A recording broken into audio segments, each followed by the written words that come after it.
Hello बच्चों, मैं आशीष sir आज आपको क्लास 12th की मैथमेटिक्स पढ़ाऊंगा, जिसमें आज हम लोग पढ़ेंगे पहला चैप्टर आव्यूह, जिसका नाम अंग्रेजी में है मैट्रिक्स। अब ज़रा ध्यान दें बच्चों, आव्यूह होता क्या है।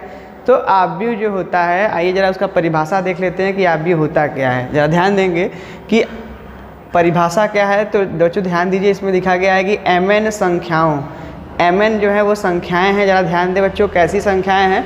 तो याद रखिए बच्चों, यहाँ वास्तविक अथवा काल्पनिक हमने पढ़ रखा है कक्षा 10 में, वास्तविक संख्या क्या होता है और काल्पनिक संख्या क्या होता है। तो mn संख्याओं वास्तविक अथवा काल्पनिक को m पंक्तियों ज़रा बच्चों समझ लेते हैं कि पंक्तियों का मतलब क्या हो गया कि अगर इस तरीके से अगर हम उसको अरेंज करें, ठीक है बच्चों, इस तरीके से किसी चीज़ को व्यवस्थित किया जाए तो इसको बोलते हैं पंक्ति। क्या बोलते हैं बच्चों? पंक्ति।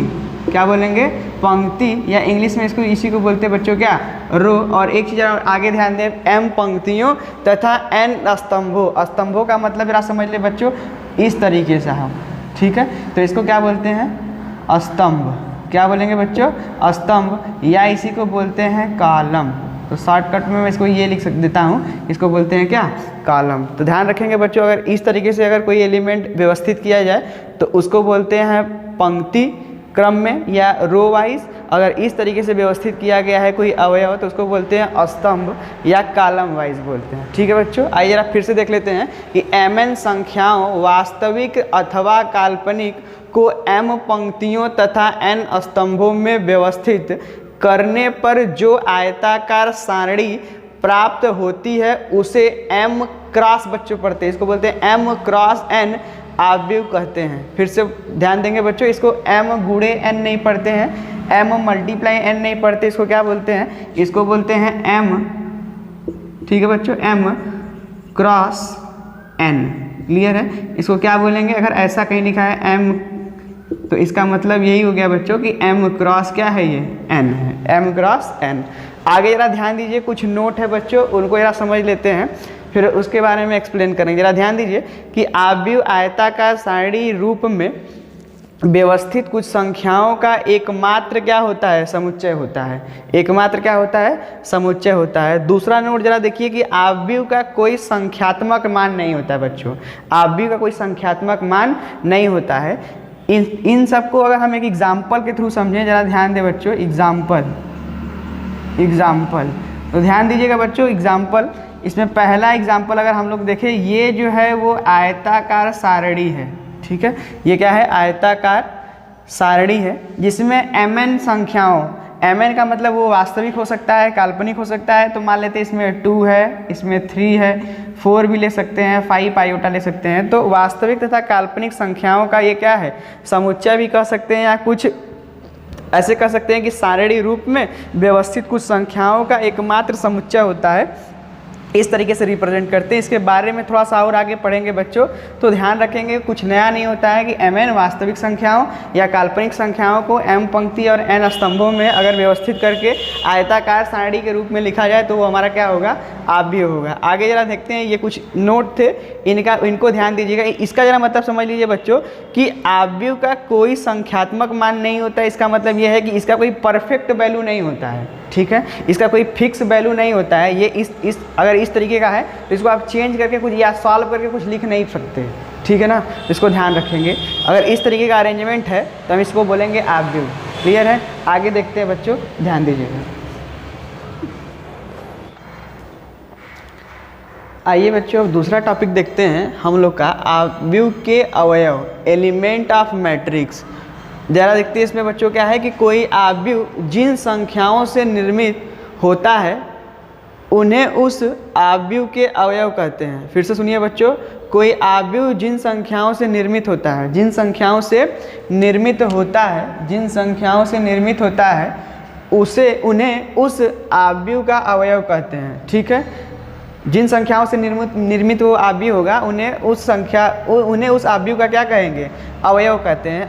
एक नोट पॉइंट जरा देख ले बच्चों कि जो आव्यूह होता है, आव्यूह के अवयव को कोष्टक यानी इस तरीके के ब्रैकेट के अंदर लिखा जाता है, ठीक है। एग्जाम्पल देखते हैं, जरा ध्यान दीजिए बच्चों। पहला एग्जाम्पल क्या है कि 2, फिर 3, फिर 6 आयोटा, 2 आयोटा, 5 आयोटा, 0, ये एक आव्यूह है। एक 3x2, ये क्या लिखा है बच्चों 3x2।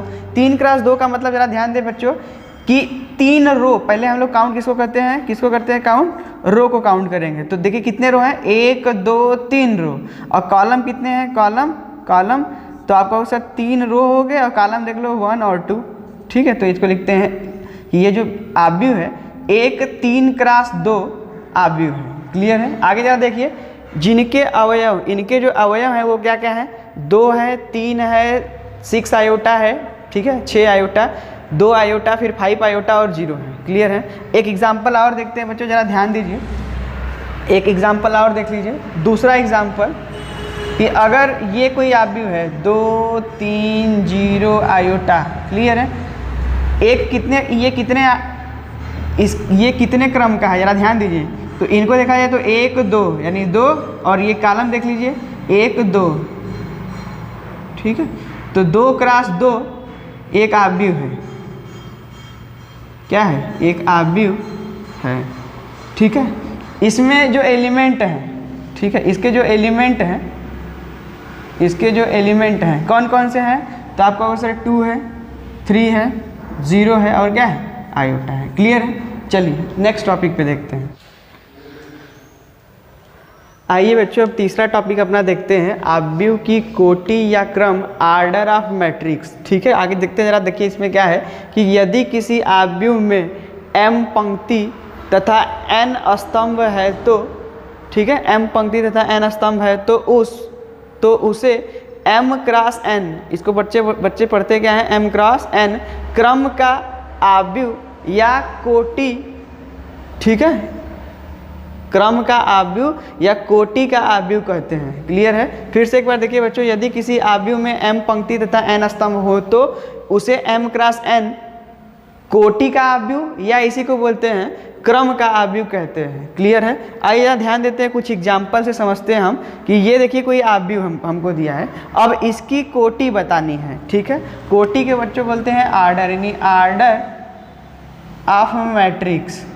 ठीक है, आर्डर ऑफ मैट्रिक्स। अब जरा ध्यान दीजिए, हमसे पूछा गया है कि इस आव्यूह का आर्डर बताइए, इस आव्यूह का क्या बताइए, आर्डर बताइए। आइए जरा देखते हैं कि इस आव्यूह का आर्डर कितना होगा। तो जरा ध्यान दीजिए बच्चों, आर्डर बताना बहुत ही आसान है, आप बता भी सकते हैं। देखिए पहले हम लोग क्या लिखते हैं, तो पहले रो को लिखते हैं, क्या लिखते हैं, पहले रो को। तो देखिए इसमें कितने रो हैं, तो 1 रो, 2 रो और ये क्या हो गया, 3 रो। तो पहले लिखेंगे 3, क्या लिखेंगे 3, फिर ये किसका सिंबल है, क्रॉस का सिंबल लिखेंगे, फिर कॉलम को काउंट कर लेंगे, तो वह 1 कॉलम और 2 कॉलम, तो 3 क्रॉस 2।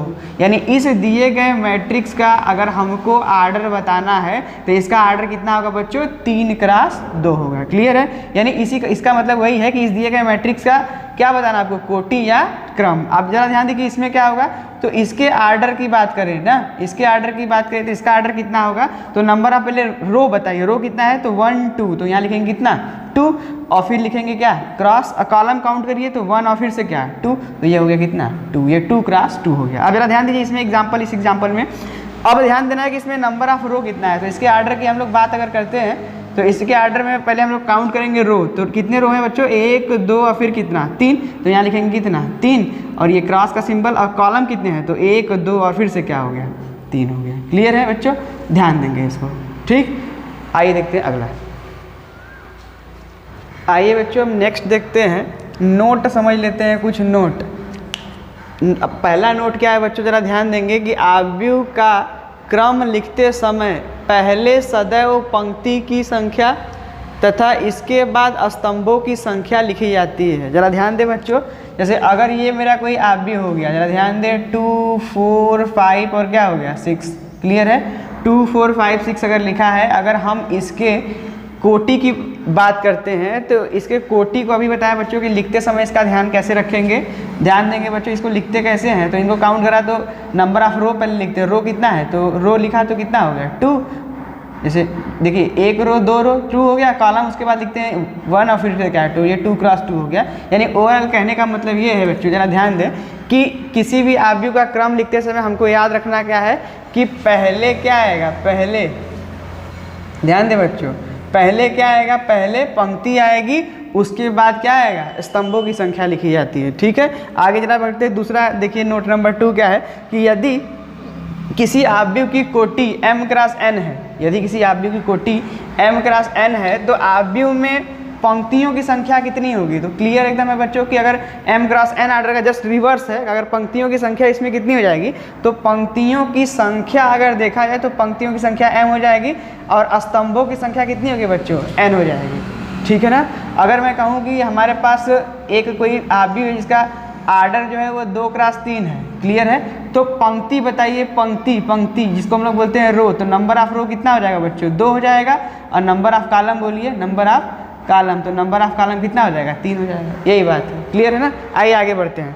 यदि अगला क्या है कि किसी आव्यूह में पंक्तियों तथा स्तंभों की संख्या बराबर होनी आवश्यक नहीं है या बराबर होना आवश्यक नहीं है, तो इसका मतलब क्या है कि जो हमारा आर्डर होता है जरूरी नहीं है कि वो 2 क्रॉस 2 ही का हो, क्लियर है ना। किसी भी आव्यूह का जो आर्डर होता है वो 2 क्रॉस 2 ही का हो, ऐसा कुछ कोई ज़रूरी नहीं है। हो सकता है हमारा 2 क्रॉस 3 का हो जाए, है ना, 2 क्रॉस 3 का हो जाए, हो सकता है 2 क्रॉस 4 का हो जाए, कुछ भी हो सकता है, क्लियर है ना। ऐसा नहीं है कि वो 2 क्रॉस 2 ही का ही होगी, यानी पंक्तियों की संख्या स्तंभों की संख्या के बराबर हो, ऐसा कोई ज़रूरी नहीं है, क्लियर है ना। आगे बढ़ते हैं बच्चों, ध्यान देंगे आप। देखिए अगला है फोर्थ पॉइंट क्या है? कहा जा रहा है कि यदि किसी आव्यूह में m पंक्तियां तथा n स्तंभ हैं तो अवयवों की संख्या उसमें कितनी होगी? क्लियर है बच्चों, ध्यान देंगे कि अगर हमारे किसी भी आव्यूह में m पंक्ति तथा n स्तंभ हैं तो अवयवों की संख्या क्या होगी बच्चों? तो हम यहाँ लिखा गया है कि नंबर ऑफ रो, तो उस आव्यूह में नंबर ऑफ रो को काउंट कर लीजिए, फिर उसी आव्यूह में नंबर ऑफ कॉलम को काउंट कर लीजिए, तो सीधे सीधे तो पता है नंबर ऑफ रो कितना है? m है, और नंबर ऑफ कॉलम कितना है? n है। ठीक है बच्चों, एक एग्जाम्पल देखिए इसके लिए। एग्जाम्पल कि अगर मान लेते हैं ये हमारा हो गया 2 4 5 6 7 8 9 10 और ये हो गया 2, क्लियर है। ये कोई हमारा मैट्रिक्स है, इसका आर्डर बच्चों बता दीजिए, तो आर्डर सीधा बात है कि आर्डर इसका कितना होगा, तो नंबर ऑफ रो काउंट करिए तो 1 2 3, तो लिखेंगे 3, और नंबर ऑफ कॉलम काउंट करिए तो 1 2 3। यानी कहने का मतलब ये है कि ध्यान सुनिएगा कि इसमें जो हमारा है कि कितने पंक्ति हैं, तो बोलेंगे सर 3 पंक्ति हैं, और स्तंभ कितने हैं, तो आप कहेंगे सर 3 स्तंभ है, क्लियर है ना। इसमें 3 पंक्ति 3 स्तंभ है, क्लियर है ना, दिख भी रहा है 3 पंक्ति 3 स्तंभ है। तो एक चीज़ जरा ध्यान देंगे, अगर 3 पंक्ति 3 स्तंभ है तो इसमें कितने अवयव होंगे, तो नंबर ऑफ रो देखिए, काउंट करिए, नंबर ऑफ रो कितने थे? 3, और नंबर ऑफ कॉलम बताइए तो 3, गुना करने पे बच्चों कितना आएगा? 9। यानी कहने का मतलब इसमें कुल कितने अवयव होंगे? 9 अवयव होंगे। आप देख भी सकते हैं कितना है, 2 होगा, 6 होगा, 9 है, 4 है, 7 है ना। काउंट करते हैं 1 2 3 4 5 6 7 8 9, तो 9 एलिमेंट है, क्लियर है ना। तो ये हो गया कुछ नोट हमारे थे। आइए जरा देखते हैं अगला क्या है, अगला टॉपिक। आइए बच्चों अगला टॉपिक देखते हैं। हम लोग का अगला टॉपिक है आव्यूह का निरूपण, रिप्रेजेंटेशन ऑफ मैट्रिक्स। जरा ध्यान दीजिएगा कि आव्यूह को प्रायः अंग्रेजी वर्णमाला के बड़े अक्षर यानी ABC, यानी जो भी अंग्रेजी वर्णमाला का बड़ा अक्षर होता है, यानी capital A, capital B, capital C से रिप्रेजेंट करते हैं, यानी निरूपित करते हैं। आगे जरा ध्यान दीजिए बच्चों, आगे क्या लिखा है, तथा इनके संगत छोटे अक्षरों, अंग्रेजी वर्णमाला के जो छोटे अक्षर होते हैं के साथ द्वि अनुलग्न, अभी द्वि अनुलग्न के बारे में समझाऊंगा, लगाकर आव्यूह के अवयव को निरूपित करते हैं। जो इसके अंदर एलिमेंट होते हैं, यानी जो भी हमारे आव्यूह के अंदर जो भी हमारे अवयव होते हैं बच्चों, उनको अगर रिप्रेजेंट करना होता है तो क्या करते हैं, किसी नंबर में द्विलग्न लगाकर उनको हम लोग रिप्रेजेंट करते हैं। द्विलग्न का बिहेवियर क्या होता है, जरा ध्यान दें कि जबकि द्वि अनुलग्न जो होता है, द्वि अनुलग्न का पहला अंक सदैव उस पंक्ति की संख्या को तथा दूसरा अंक सदैव उस स्तंभ की संख्या को निरूपित करता है या व्यक्त करता है, क्लियर है। अब जरा ध्यान दीजिए बच्चों, हम लोग जरा द्वि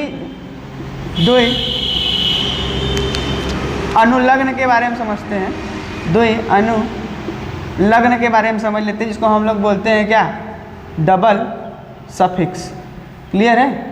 इसको क्या बोलते हैं, डबल सफिक्स। डबल सफिक्स समझने से पहले हम सफिक्स के बारे में समझ लेते हैं बच्चों कि सफिक्स होता क्या है, क्लियर है। जैसे अगर कोई ये नंबर है, इस नंबर के अगर हम लोग नीचे कोई नंबर लगा दें, जैसे मान लीजिए अगर 2 लिख दिया, A2, एक्चुअली इसको लोग पढ़ते क्या है, A2, लेकिन है ये क्या, A सफिक्स में क्या है बच्चों, 2, A सफिक्स में 2। एक होता है बच्चों प्रीफिक्स, क्या होता है, प्रीफिक्स, ठीक है बच्चों। एक होता है सफिक्स, एक होता है प्रीफिक्स। प्रीफिक्स में क्या होता है, ये अगर कोई नंबर है बच्चों, ये कोई नंबर है, इसके ऊपर कोई नंबर लगा दें, यानी A प्रीफिक्स टू पढ़ते हैं इसको, ठीक है, ए प्रीफिक्स टू। अब आगे जरा बढ़ते हैं, जरा ध्यान दीजिए बच्चों, हमको पढ़ना है कि डबल सफिक्स क्या होता है। क्लियर है? डबल सफिक्स क्या होता है, जरा ध्यान दीजिए बच्चों। ये कोई नंबर हो गया ए और इसके नीचे अब की बार एक सफिक्स ना आकर कितना सफिक्स आएगा, 2 सफिक्स। जैसे यहाँ पे एक ही सफिक्स था, अब की बार 2 सफिक्स, मान लीजिए यहाँ पे 1 हो गया 2 हो गया, तो ये हमारा क्या हो गया, ये हमारा हो गया डबल सफिक्स। ए के नीचे डबल सफिक्स है, पहले प्लेस पे क्या है 1 है और दूसरे प्लेस पे क्या है बच्चों 2 है। अब जरा ध्यान दीजिए, डिफिनीशन पे आते हैं।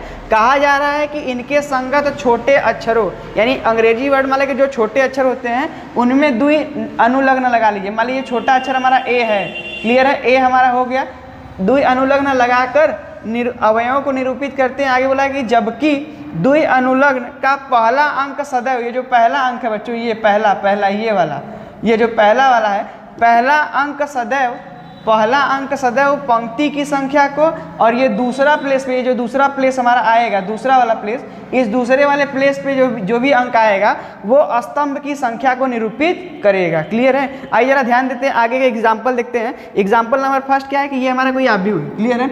ये हमारा कोई आव्यूह है जिसका आर्डर कितना है बच्चों, तो 2x3 है। क्लियर है? जिसका आर्डर 2x3 है। अब जरा ध्यान दीजिए कि अगर मैं पूछूं कि ये जो एलिमेंट, अगर मैं इसको बताना चाहूँ कि ये कौन सा एलिमेंट है, तो हम इसको लिखेंगे ए। और जरा ध्यान दी, इसको रिप्रेजेंट करने का तरीका क्या होता है कि इसका अगर हम लोग प्लेस डिसाइड करें, इसका प्लेस डिसाइड करें, तो ये आप देख रहे हो कि फर्स्ट प्लेस यानी फर्स्ट रो का, ये फर्स्ट रो का फर्स्ट एलिमेंट है। क्लियर है ना? अब जरा ध्यान दीजिए कि यहाँ पर लिखेंगे पहले रो। क्लियर है? पहला, ये 1 क्या रिप्रेजेंट कर रहा है, ये रो को रिप्रेजेंट कर रहा है, और पहले रो का पहला एलिमेंट यानी पहले रो का पहला एलिमेंट और पहले कॉलम का पहला एलिमेंट है, इसका मतलब A11 है। तो A11 का डाटा कितना हो जाएगा मेरा, 3 हो जाएगा। क्लियर है ना? आगे जरा ध्यान दीजिए कि अगर A12 पूछा जाए बच्चों, यानी कहने का मतलब क्या है, A12 पूछा गया, यानी नंबर ऑफ रो कितना है, पहले ही रो में है, लेकिन ध्यान देंगे कॉलम कौन सा अब की बार हो गया 2, तो ये वाले एलिमेंट की बात कर रहे हैं, तो अब की बार इसका डाटा कितना हो जाएगा, 5 होगा। क्लियर है ना? आगे ध्यान दीजिए कि अगर मैं कहूँ कि A13 कितना होगा, तो आप बिल्कुल बता सकते हैं, कहेंगे सर बिल्कुल ये 1 होगा। क्लियर है? आगे बढ़ जाते हैं, अगर आपसे पूछा जाए कि A21 कितना होगा, तो इसका मतलब ये सेकेंड रो में फर्स्ट एलिमेंट की बात करते हैं। क्लियर है ना? सेकेंड रो में फर्स्ट एलिमेंट कितना है बाबू, 4 है। क्लियर है ना? आगे बढ़ते हैं, A22 का मतलब क्या हो गया कि सेकेंड रो में, क्लियर है ना, सेकेंड रो में सेकेंड एलिमेंट, तो सेकेंड रो ये हो गया और सेकेंड एलिमेंट। क्लियर है? तो ये कितना हो जाएगा, 6 हो जाएगा। आगे आप देख सकते हैं कि सेकेंड रो का थर्ड एलिमेंट क्या होगा, तो आप कहोगे सर बिल्कुल कितना होगा, 2 होगा। तो ये जो है रिप्रेजेंट करने का तरीका है बच्चों। ध्यान दीजिए कि जो सेट होता है उसको हम लोग अंग्रेजी वर्णमाला के बड़े अक्षरों द्वारा, और जो भी इसके अवयव होंगे उनको क्या होगा कि अंग्रेजी वर्णमाला के छोटे अक्षरों द्वारा लिखेंगे, लेकिन ध्यान देने की जरूरत है कि उसमें क्या लगा देंगे, द्वि अनुलग्न यानी डबल सफिक्स लगा देंगे। डबल सफिक्स का मतलब समझ में आ गया होगा बच्चों कि कोई जो भी हमारा, जैसे अल्फाबेट मान लीजिए बी ही है, और मैं कहूँ कि एक आव्यूह में बी कोई अवयव है जिसका प्लेस क्या है, पहले कॉलम का दूसरा एलिमेंट है, पहले कॉलम का दूसरा एलिमेंट है ये, तो इसका मतलब ये किसको रिप्रेजेंट कर रहा है कि उस आव्यूह के पहले कॉलम का दूसरा एलिमेंट, सॉरी पहले रो का दूसरा एलिमेंट है। क्लियर है ना? पहले रो का दूसरा एलिमेंट। क्लियर? चलिए आगे बढ़ते हैं, नेक्स्ट देखते हैं। आइए बच्चों, अब हम आगे देखते हैं एग्जाम्पल नंबर 2। अगर ये कोई हमारा आव्यूह है, अब जरा ध्यान दीजिए इस आव्यूह को, अच्छा इधर जरा ध्यान दीजिए, इस आव्यूह का अगर हम आर्डर पूछे आपसे, क्या पूछ रहे हैं बच्चों, आर्डर पूछ रहे हैं। क्या पूछा जा रहा है, आर्डर। आर्डर का मतलब क्या होता है, इसमें कितने नंबर ऑफ रो पहले हैं, तो आप काउंट कर लो, 1 2 3 है, तो लिखो कितना, 3 लिखोगे। और सर कॉलम कितना है, तो कॉलम भी कहोगे सर 3 है। इसका आर्डर कितना हो गया, तो कहोगे 3x3 आर्डर है। क्लियर है? 3x3 इसका आर्डर हो गया। क्लियर? इसमें तो कोई डाउट नहीं है। अच्छा जरा ध्यान दीजिए कि इसका आर्डर 3x3 हो गया, यानी मैं इसको लिखता हूँ 3x3। अच्छा ध्यान दीजिए, इसको संक्षेप में भी लिखा जा सकता है बच्चों। क्या? तो संक्षेप में इसको हम लिखते हैं, तो एक इस तरीके से बनाते हैं, क्या, कोष्टक लिखते हैं AIJ का मतलब जरा ध्यान दीजिए बच्चों कि A क्या है, कोई एलिमेंट है, IJ जो है उसका प्लेस बता रहा है कि ये किस वाले रो पे है, किस वाले कॉलम को, एलिमेंट को बताएगा। इसका आर्डर कितना है बच्चों, 3x3। एक चीज़ जरा ध्यान दें बच्चों, इस I का बिहेवियर अब की बार क्या है, इनको इस तरीके से भी लिखा जा सकता है। अभी मैं एक्सप्लेन करके सारा कुछ बताऊंगा, जरा ध्यान दीजिए कि इनको शॉर्ट में इस तरीके से लिखा है कि इसका मतलब I जो है कहाँ से कहाँ तक रन कर रहा है बच्चों, तो 1 से लेकर के 1 2 3, और J कहाँ से कहाँ तक रन कर रहा है बच्चों, तो 1 2 और 3। जरा ध्यान दिए, अगर मान लीजिए कभी हमको ऐसे दिया है कि ये हमको दे रखा है क्या, कि अगर कोई ये मेरा आव्यूह A है, जिसका जो पैटर्न है वो AIJ टाइप का और ये 3x3 आर्डर का है। तो आप क्या है कि इसका विस्तृत रूप बताइए, यानी ये जो लिखा है इसको इस पैटर्न में लिखिए। ये था, इसको इस पैटर्न में लिखा। इसका मतलब I की वैल्यू x लेकर के 3 तक, J की वैल्यू x लेकर के 3 तक। कभी सवाल में ऐसा दे देता है बच्चों कि अगर ये दिया है तो आप इसको बनाइए, तो कुछ नया नहीं करना है बच्चों। जरा ध्यान दीजिए, देखिए मैं बताता हूँ कि I की तो वैल्यू कहाँ से थी, 1 2 3 थी बच्चों, और J की वैल्यू कितनी थी, तो 1 2 3 थी बच्चों। क्लियर है ना। अब जरा ध्यान दीजिए आगे कि करते क्या है कि एक मैट्रिक्स का हमको फॉर्मेशन करना है जो कितने आर्डर का है बच्चों, तो 3x3, यानी 100% श्योर है कि 3 गुणे 3 करें तो 9 एलिमेंट आने वाला है। क्लियर है, यानी 9 प्लेस आपके पास होने चाहिए। चलिए लिखते हैं 3x3। अब जरा ध्यान दीजिए बच्चों, इसमें एलिमेंट कैसे हैं, तो ए टाइप का है, AIJ टाइप का है, तो ए लिख लो आप। तो अब जरा ध्यान दो कि पहले प्लेस पे कैसे पकड़ते हैं, इस वाले एलिमेंट को पकड़ो आप, इस वाले एलिमेंट को पकड़ो, यानी 1 को पकड़ो।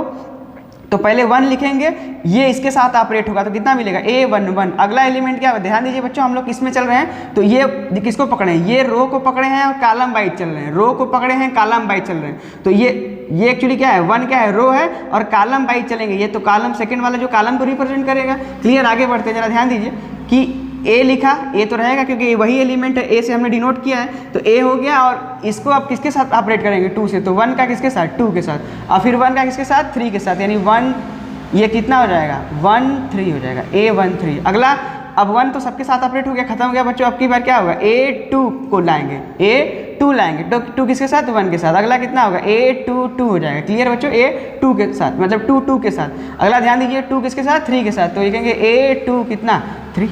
क्लियर है ना। अब जरा ध्यान दीजिए, 1 को भी इसके साथ ऑपरेट करा दिया, 2 को भी ऑपरेट करा दिया, 3 को ऑपरेट कराएंगे। अब जरा ध्यान दीजिए, A और यहाँ आप लिखेंगे 3 1। क्लियर है, A का साथ किसके साथ, सॉरी 3 का किसके साथ, 1 के साथ। अगला A, ठीक है। अब 3 का किसके साथ बच्चों करेंगे, 2 के साथ, तो 3 2 हो गया। क्लियर है। अब अगला किसके साथ होगा, 3 के साथ होगा। क्लियर है। तो ये इसका फॉर्मेशन इस तरीके से करते हैं। ध्यान दे बच्चों, अगर ये दिया है तो इसको शॉर्ट फॉर्म में ये लिखते हैं। क्लियर है ना। और अगर ये दे रखा है, कहाँ गया, ये दे रखा है, तो इसको अगर हम लोग इस पैटर्न में लिखना चाहें तो आप क्या करोगे, I की वैल्यू J की वैल्यू देख लोगे और I के एक एलिमेंट को पकड़ोगे और J के सारे एलिमेंट के साथ ऑपरेट करा दोगे। और ध्यान देने की जरूरत है बच्चे, उसको कॉलम वाइज लिखेंगे, सॉरी रो वाइज। कैसे लिखेंगे, रो वाइज लिखेंगे। क्लियर है ना। मतलब इसमें पकड़ा तो हम लोग जो भी एलिमेंट इसको पकड़े तो अब इसके साथ ऑपरेट होकर जो एलिमेंट आएगा हम लोग रो वाइज लिखेंगे। ठीक है। एक एग्जाम्पल और देख लेते हैं, ज़्यादा बेटर समझ में आएगा बच्चों। ठीक है। अब जरा ध्यान दीजिएगा, आगे देखते हैं। ठीक है ना बच्चों, आगे देखिए, जरा ध्यान दीजिए कि हमसे कह दिया गया कि जरा बताइए सर कि A कोई मैट्रिक्स है और संक्षेप में लिखा है AIJ। क्लियर है। और कितने आर्डर का बनाना है sir, M cross N order का। क्लियर है। जरा ध्यान देना बच्चों, इनको हम लोग इस फॉर्म में यानी व्यापक रूप में लिखना चाहते हैं। क्लियर है। जरा ध्यान दीजिए, तो इसको क्या करना पड़ेगा, ये तो 100% श्योर है सबको कि इस मैट्रिक्स का आर्डर कितना होगा, तो कहोगे सर M क्रॉस N होगा, वो तो 100% श्योर है। अब जरा ध्यान दीजिए, इसमें जो I की वैल्यू है वो कहाँ से कहाँ तक रन कर रही है, तो I की जो वैल्यू है बच्चों वो greater than or equal to 1 है और less than or equal to कितना है, M है। क्लियर है। ये देखिए I जो होता है नंबर ऑफ रो की बात करता है, तो I कहाँ से कहाँ तक रन कर रहा है, तो 1 से लेकर के M तक रन कर रहा है। और J कहाँ से कहाँ तक रन कर रहा है, तो J का मान बड़ा होगा, बराबर होगा 1 से, और छोटा होगा किसके होगा बच्चों, N के। या इन्हीं को अगर स्पष्ट रूप में अगर देखें आप बच्चों, ध्यान से समझेंगे आप, तो इसका मतलब ये हो गया बच्चों कि I की जो वैल्यू होगी 1 होगी, 2 होगी, 3 होगी, 4 होगी, अब टू कहाँ तक होगी, M तक होगा। क्लियर है ना। अब जरा ध्यान दीजिए, इसका मतलब क्या हुआ कि J की जो वैल्यू है, J की जो वैल्यू है वो कहाँ से कहाँ तक होगी, तो 1 होगा, 2 होगा, 3 होगा और डॉट डॉट N तक होगा। क्लियर है बच्चों, कहाँ तक होगा, N तक होगा। क्लियर है। अब जरा ध्यान दीजिएगा कि अगर हमको बनाना है तो फर्स्ट ऑफ ऑल हम लोग क्या करेंगे, यहाँ से एक एलिमेंट पकड़ेंगे, यानी I का एक एलिमेंट का बिहेवियर कैसा है सर, A टाइप का है। अब 1 को पकड़ा, किसके साथ ऑपरेट कराएंगे, 1 के साथ, यानी A11 मिलेगा। अगला क्या मिलेगा, A12 मिलेगा। क्लियर है बच्चों, ये इसके साथ ऑपरेट होगा। अगला क्या मिलेगा, A13 मिलेगा। इस तरीके से चलते चले गए तो यहाँ से 1 को किसके साथ ऑपरेट करेंगे, यानी लिखेंगे आप A1N। क्लियर है, A1N। क्लियर। अब 1 देखिए, 1 जो था वो सबके साथ ऑपरेट हो गया, J के हर एक एलिमेंट के साथ ऑपरेट हो गया। अब की बार किसको पकड़ेंगे, 2 को पकड़ेंगे, तो यहाँ पे लिखेंगे A21। अगला फिर कितना होगा, A22 हो जाएगा। क्लियर है बच्चों, A22, अगला A23 हो जाएगा। इस तरीके से डॉट डॉट डॉट A2N हो जाएगा। क्लियर है ना, A2N हो जाएगा। ये 2 किसके साथ लास्ट में ऑपरेट हो जाएगा, N के साथ ऑपरेट हो जाएगा। अब जरा ध्यान दीजिए अगला कि A31, अब 3 को पकड़ा 1 के साथ, अगला फिर कितना होगा, A32 हो जाएगा बच्चों, A33 हो जाएगा और डॉट डॉट डॉट A3N हो जाएगा। क्लियर। और लास्ट में इस तरीके से अगर आप चलते रहेंगे तो AM1 आ जाएगा। क्लियर है ना, एम को ऑपरेट कराएंगे किसके साथ, 1 के साथ। क्लियर है ना। AM1 अगला कितना आ जाएगा, AM2 अगला कितना आ जाएगा बच्चों, AM3 हो जाएगा। क्लियर है ना। आगे बढ़ते हैं, डॉट डॉट डॉट AMN हो जाएगा। तो ये जो फॉर्मेशन बना, यानी ये जो सेट ये जो आब्यू बना है, ये आब्यू किसको बता रहा है, यानी कितने आर्डर के मैट्रिक्स को बता रहा है, रिप्रेजेंट कर रहा है। तो आप कहोगे सर M क्रॉस N के। क्लियर है, M क्रॉस N के। कोई डाउट नहीं। आगे बढ़ते हैं नेक्स्ट टॉपिक। आइए बच्चों अगला टॉपिक देखते हैं। हम लोग का अगला टॉपिक है आव्यूहों की रचना, फॉर्मेशन ऑफ मैट्रिसेस। क्लियर है। अब यहाँ ध्यान दीजिए कि एग्जाम में जो है कि ये एक क्वेश्चन आता है कि ये क्वेश्चन दे देगा और पूछेगा कि आव्यूहों की रचना कीजिए। देखिए इसमें सवाल क्या है बच्चों, जरा ध्यान देंगे कि एक अब इससे पहले जो हम लोग क्वेश्चन पढ़ चुके हैं, इससे पहले जो भी हम लोग एग्जाम्पल देखे हैं उसी पैटर्न पे इनको भी सॉल्व कर लेंगे। बहुत आसान आता है एग्जाम में और आप ईजी वे में कर पाएंगे। जरा ध्यान दीजिए कि एक आव्यूह ए, अब ध्यान दीजिए ये क्या है, संक्षेप रूप में लिखा है कि AIJ और इसका आर्डर जो है वो कितना है बच्चों, 2 क्रॉस 3 की रचना करनी है। जहाँ पे इसमें दो सवाल है बच्चों कि AIJ, पहला जो AIJ का बिहेवियर, इसमें का एलिमेंट का जो बिहेवियर है बच्चों वो कैसा है, यानी जो आचरण है वो कैसा है। तो I माइनस जे बटा में I प्लस जे टाइप का है। और दूसरे एक आव्यूह का निर्माण करना है।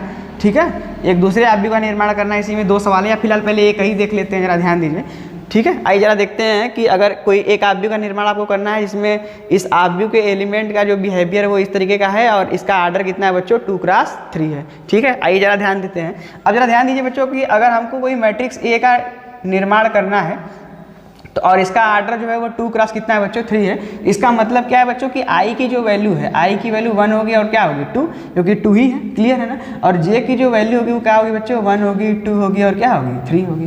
क्लियर है ना। अब जरा ध्यान से सुनिएगा कि अगर हम मान लेते हैं AIJ का बिहेवियर ये होगा, तो इनको हम लोग अगर विस्तार रूप में लिखना चाहें तो बच्चों क्या होगा, पहले 1 को पकड़ेंगे, 1 के साथ ऑपरेट करेंगे बच्चों, A11 लिखेंगे, अगला क्या हो जाएगा, A12 लिखेंगे, अगला क्या होगा, A13 लिखेंगे। क्लियर है, 1 सबके साथ ऑपरेट हो गया। अगला देखिए A21 लिखेंगे बच्चों, A22 लिखेंगे, अगला क्या लिखेंगे, A23। क्लियर है ना।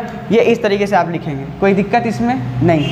क्लियर है। और इसका आर्डर भी देख सकते हैं, ये 2 क्रॉस कितने आर्डर का है, 3 क्रॉस का। लेकिन ध्यान दीजिए हमको हर एक AIJ का बिहेवियर ये दे रखा है। क्लियर है। तो जरा चेक कर लेते हैं कि A11 की वैल्यू कितनी होगी बच्चों, जरा ध्यान देंगे।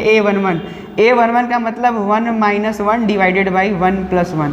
बच्चों जब सॉल्व करेंगे 0 बटा कितना, 2, तो आंसर बोलो बच्चों 0। क्लियर है। अगला देखेंगे A12, जब सॉल्व करेंगे A12 निकाल रहे हैं तो I की वैल्यू 1, J की वैल्यू 2 डिवाइडेड बाई 1 प्लस 2। 1 में से बच्चों 2 जाएगा, -1 बाई 2 आ जाएगा, सॉरी -1 बाई 3। क्लियर है। अब जरा ध्यान दीजिए अगला A13, अब इस वाले एलिमेंट के लिए निकाल रहे हैं कि इस वाले एलिमेंट की वैल्यू कितनी होगी। ध्यान दीजिए इसी में वैल्यू उठा कर रख रहे हैं। I के प्लेस पे, जैसे मैं कहूँ इस वाले फंक्शन में I की अगर इसकी वैल्यू निकालना है तो मतलब क्या है, जरा ध्यान दीजिए कि I की वैल्यू बच्चों कितनी हो जाएगी, I की वैल्यू 1 और J की वैल्यू कितनी, 3। क्लियर है ना। I की वैल्यू 1 रख दिया, J की वैल्यू 3 रख दिया, डिवाइडेड बाई कितना, 1 प्लस 3। क्लियर है ना। I की वैल्यू 1 और J की वैल्यू 3, सॉल्व करा, 1 में से 3 जाएगा तो -2 डिवाइडेड बाई बच्चों बोलो कितना, 4 आ जाएगा। और इनको सिंप्लीफाई मैं कर लूँ तो कितना आ जाएगा बच्चों, -1 बाई 2। क्लियर है। सेम आगे बढ़ जाते हैं, जरा ध्यान दीजिए कि A21 कितना होगा बच्चों, तो I की वैल्यू अब की बार 2 और J की वैल्यू कितनी, 1। तो यहाँ पे देखिए कितना आ जाएगा बच्चों, 2 minus 1 divided by 2 plus 1। Solve करा, 2 माइनस 1 1 बाई 3 हो जाएगा। क्लियर है ना। आगे देखते हैं A22। क्लियर, A22 का मतलब I की वैल्यू अब की बार कितना है, 2 और J की वैल्यू कितना है, 2। सब्स्टिट्यूट कर दीजिए तो 2 माइनस 2 डिवाइडेड बाई बोलिए कितना हो जाएगा, 2 प्लस 2। क्लियर है। 0 बाई 4 कितना होगा बच्चों, 0 ही होगा। आगे बढ़ते हैं A23। क्लियर है। A23 के बारे में तो नंबर ऑफ I की वैल्यू 2 और J की वैल्यू 3, तो कितना हो गया, 2 माइनस 3 डिवाइडेड बाई कितना बच्चों बोलो, 2 प्लस 3। क्लियर। सॉल्व करा तो -1 बाई 5। अब जरा ध्यान दीजिए कि ये जो आव्यूह बनाए थे, लेकिन हमको क्या करना है, इनकी रचना करनी थी, तो इनको हम लोग विस्तृत रूप में लिखे। लेकिन ध्यान दीजिए AIJ का बिहेवियर दे रखा था ना, तो अब की बार टोटल वे में हमारा क्या हो गया कि A जो हमारा आव्यूह का निर्माण हुआ क्या हो गया, A11 के प्लेस पे कितना होगा बच्चों, 0। ध्यान सुनिएगा, A11 की वैल्यू कितनी आ गई, तो यहाँ 0 लिख दिया। A12 की वैल्यू बच्चों कितना, -1/3। आगे बढ़ जाते हैं बच्चों, A13 की वैल्यू तो -1/2। क्लियर है ना, -1/3। क्लियर, -1/2। आगे देखिए बच्चों, ध्यान देंगे आप, -1/2। आगे जरा ध्यान दीजिए इधर, A21 की वैल्यू 1/3। क्लियर। आगे ध्यान दीजिए, A22 की वैल्यू 0 और नेक्स्ट देखते हैं A23 की वैल्यू कितनी, -1/5। क्लियर है, -1/5। क्लियर है बच्चों, ध्यान देंगे इसका। तो ये रहा, किसी का कोई सवाल पूछ दिया गया कि एक आव्यूह है, ठीक है, अगर संक्षेप रूप में लिखा है और AIJ इसका आर्डर कितना है 2x3 है, कि रचना करनी है जहाँ AIJ का बिहेवियर दे रखा है बच्चों, AIJ का बिहेवियर दे रखा है कि I - j divided by I + j। तो हमको आव्यूह का निर्माण करना है। तो जरा ध्यान दें बच्चों कि इसको अगर हम लोग विस्तृत रूप में लिखें तो ये लिखेंगे I की वैल्यू कहाँ से कहाँ तक रन करेगी, तो 1 से 2 और J की वैल्यू 1 से 3 तक रन करेगी। अब हर I के हर एक एलिमेंट को पकड़ेंगे और J के साथ ऑपरेट कराएंगे तो ऐसा बिहेवियर बनेगा। अब जरा ध्यान दीजिए कि A11 यहाँ मिला, जबकि AIJ का बिहेवियर हमको दे रखा है। तो हर एलिमेंट के लिए अगर हर एक एलिमेंट का डाटा निकालना है तो I के प्लेस पे 1, J के प्लेस पे 1 रखना है। तो ये पहला वाला मिल जाएगा, फिर दूसरा, तीसरा, इस तरीके से चौथा, पाँचवां और क्या छठवां, सारे एलिमेंट को हम लोग निकाल लेंगे। फिर क्या करेंगे, जो भी वैल्यू हमारा निकल गया है इसको सब्स्टिट्यूट कर देंगे कहाँ, यहाँ। तो ये हमारा क्या हो गया, ये हमारे आव्यूह A का निर्माण हो गया। और ये कितने आर्डर का है, तो बच्चों ध्यान दीजिए 2x3 आर्डर का हो गया। ये हमारा क्या हो गया बच्चों, आंसर हो गया। क्लियर। एक एग्जाम्पल और देखिए, अब जरा ध्यान दीजिए, अगला एग्जाम्पल हम लोग देखते हैं, जरा ध्यान दीजिएगा, ठीक है। आइए अगला सवाल देख लीजिए, इसको सवाल नंबर 2 कर सकते हैं बच्चों। ध्यान दीजिए, इसमें हम कुछ नहीं कर रहे, इसका आर्डर चेंज कर दे रहे हैं। आर्डर चेंज करने का मतलब इसको हम कर रहे हैं 2x2 टाइप का हो गया। क्लियर। आप एग्जाम में आपको कुछ भी दे सकता है, आर्डर चेंज करके कुछ भी। और ध्यान दीजिए एलिमेंट का बिहेवियर जो AIJ है, क्लियर है ना, AIJ का बिहेवियर जो है वो mod ऑफ I - j है बच्चों। क्लियर है, mod ऑफ I - j। अब की बार क्या करना है कि इनको अगर हम लोग विस्तार रूप में लिखें, जरा ध्यान दें बच्चों, A होगा, इसमें नंबर ऑफ एलिमेंट कितने होंगे, तो आप कहोगे 4 होगा, 2 दूना के 4 होगा। I का बिहेवियर बच्चों कितना होगा, तो 1 से 2 होगा। और J का बिहेवियर बोलो 1 से कहाँ तक, 2 होगा। क्लियर है ना। अब जरा ध्यान दीजिए कि यहाँ पे A आने वाला है, तो पहला एलिमेंट पहले के साथ तो वो A11 देगा, A12 देगा, पहले के साथ दूसरा, पहला फिर दूसरे के साथ ऑपरेट हो गया। फिर कितना मिलेगा बच्चों, A21, फिर क्या होगा, A22 हो जाएगा। ये 2x2 आर्डर का मैट्रिक्स हो गया। क्लियर है ना। AIJ का बिहेवियर हमको पता है, तो A11 निकाल लीजिए। क्लियर है, A11 निकालिए। तो A11 का मतलब इसमें अगर वैल्यू हम लोग 1 सब्स्टिट्यूट कर दें, I की वैल्यू 1, J की वैल्यू 1, तो 1 - 1 कितना होगा बच्चों, 0। और मॉड में 0 की वैल्यू 0। फिर अगला कितना होगा, A12 बच्चों कैलकुलेट कर लेते हैं तो कितना हो जाएगा, 1 - 2 साल पर तो कितना हो जाएगा, -1 मॉड के अंतर्गत फिर से कितना आ गया, 1 आ गया। क्लियर है ना। आगे बढ़ते हैं बच्चों। मॉड का मतलब बच्चों सब लोग जानता है, मॉड का मतलब ये होता है कि मॉड के अंदर जो भी डाटा लिखा जाए, नहीं वो उसको क्या करता है, पॉजिटिव कर देता है, यानी धनात्मक कर देता है। क्लियर। आगे जरा देखते हैं कि A21 कितना होगा बच्चों, तो 2 - 1 और ये मॉड में कितना हो जाएगा, 1। और मॉड में 1 की वैल्यू बच्चों कितनी होगी, 1 ही होगी। फिर अगला A22 कितना होगा बच्चों, तो ये 2 - 2 सॉल्व करने पर फिर से क्या आ गया, 0। यानी अब की बार पता चल गया कि A11 की वैल्यू कितनी है, 0, A12 की वैल्यू 1, A21 की वैल्यू 1 और A22 की वैल्यू 0 है। ठीक है। तो इसका मतलब क्या है, सेट A का बिहेवियर कितना होगा बच्चों, 0 1 1 और फिर से कितना है, 0। क्लियर है ना। और ये हो गया 2x2। क्लियर है। तो इस तरीके से ढेर सारे आप क्वेश्चन को सॉल्व कर सकते हैं। मैं 2-3 क्वेश्चन मैं लिख देता हूँ कि आप करना क्या कि थर्ड वाला क्वेश्चन दे देता हूँ कि आप करो क्या कि AIJ टाइप का क्वेश्चन सॉल्व करिएगा। इसका आर्डर 4x2 है। क्लियर है ना, 4x2 है। और एलिमेंट का जो बिहेवियर है, एलिमेंट का बिहेवियर है तो mod of 2 minus I divided by 5 - j। Clear है, मॉड में तो ये है बिहेवियर। दूसरा देख लीजिए, अब ये तीसरा के बाद चौथा देख लीजिए। अगर कोई ये हमारा मैट्रिक्स है, ये BIJ टाइप का है, ठीक है, और इसका आर्डर ले लीजिए 3x3 है। क्लियर है ना, 3x3 है। और AIJ का जो बिहेवियर है बच्चों वो क्या है, वो 2 + 3i divided by 7 + 9i। Clear है ना। अब इनको बच्चों सॉल्व करिएगा और मैट्रिक्स बनाइएगा, तो देखिए क्या आप बना पा रहे हैं कि नहीं। ठीक है, आगे बढ़ते हैं नेक्स्ट। आइए बच्चों, अब हम लोग अगला टॉपिक देखते हैं। अगला टॉपिक है आव्यूहों की समानता, इक्वलिटी ऑफ मैट्रिसेस। क्लियर है। अब जरा ध्यान दीजिए कि इसकी शर्तें क्या हैं। तो पहली शर्त क्या है, अगर 2 आव्यूह हैं, 2 आव्यूह, पहला आव्यूह A है, दूसरा आव्यूह B है, तो ये दोनों बराबर या समान कब कहलाएंगे, जरा ध्यान दीजिए। तो पहली शर्त क्या है बच्चों कि दोनों आव्यूहों की कोटि समान होनी चाहिए। ठीक है, दोनों आव्यूहों की क्या होनी चाहिए, कोटि समान होनी चाहिए, यानी ऑर्डर सेम होने चाहिए। पहला कंडीशन ये है बच्चों कि दोनों मैट्रिक्स की ऑर्डर क्या होने चाहिए, सेम होने चाहिए। आगे बढ़ते हैं। अगला क्या है कि दोनों आव्यूहों के संगत अवयव, इसको बोलते हैं करेस्पॉन्डिंग एलिमेंट्स, दोनों आव्यूहों के संगत अवयव बराबर होने चाहिए। ठीक है बच्चों। संगत अवयव का मतलब क्या है, जरा ध्यान दें बच्चों। अगर ये मेरा एक आव्यूह है, मान लेते हैं अगर A है, B C D E है इस तरीके से, और ये दूसरा कोई मैट्रिक्स है E F मान लीजिए G है और H है। क्लियर है। ये एक मैट्रिक्स है, ये दूसरा मैट्रिक्स। देखिए दोनों ही सिचुएशन में इसके पहले आर्डर तो बराबर है ना बच्चों, ध्यान देंगे आर्डर सेम है ना, 2 क्रॉस 2 2 क्रॉस 2, क्लियर। अब जरा ध्यान दीजिए, दूसरा बात कह रहा है कि दोनों आव्यूहों के संगत अवयव यानी करस्पॉन्डिंग एलिमेंट्स बराबर होने चाहिए, ठीक है। अब जरा ध्यान दीजिए, संगत अवयव का मतलब क्या होता है कि इस वाले आव्यूह में A11 के संगत उस वाले आव्यूह में A11 के अवयव आपस में क्या होना चाहिए बच्चों, बराबर होने चाहिए, क्लियर है। तब कहेंगे कि अगर इसके करस्पॉन्डिंग अगर देख लिया इसके करस्पॉन्डिंग तो ये वाला बिहेवियर होगा, क्लियर है ना। यानी कहने का मतलब ये है, संगत का मतलब होता है कि इस वाले आव्यूह के संगत इस वाले आव्यूह के अवयव आपस में क्या होने चाहिए, बराबर होने चाहिए। एक देखिए दूसरी परिभाषा क्या है बच्चों, जरा ध्यान देंगे, बात वही है, थोड़ा सा इसको एक्सप्लेन करके लिख दिया गया है कि यदि दो समुच्चय, पहला समुच्चय हमारा ये है बच्चों, दूसरा समुच्चय ये है, ठीक है। AIJ इसका आर्डर M क्रॉस N है, एक दूसरा आव्यूह है B, इसका आर्डर क्या है बच्चों, वो R क्रॉस S है, क्लियर। समान कहलाते हैं यदि, समान ये कहलाएंगे कब, जब M is equal to N हो, यानी sorry M is equal to यहाँ R होगा बच्चों, M is equal to R। जरा ध्यान दीजिए, M is equal to R का मतलब क्या है कि इस वाले मैट्रिक्स यानी पहले वाले आव्यूह का जो रो है, नंबर ऑफ जो भी नंबर ऑफ रो है, दूसरे वाले आव्यूह के नंबर ऑफ रो के क्या होना चाहिए, बराबर होना चाहिए, क्लियर है ना।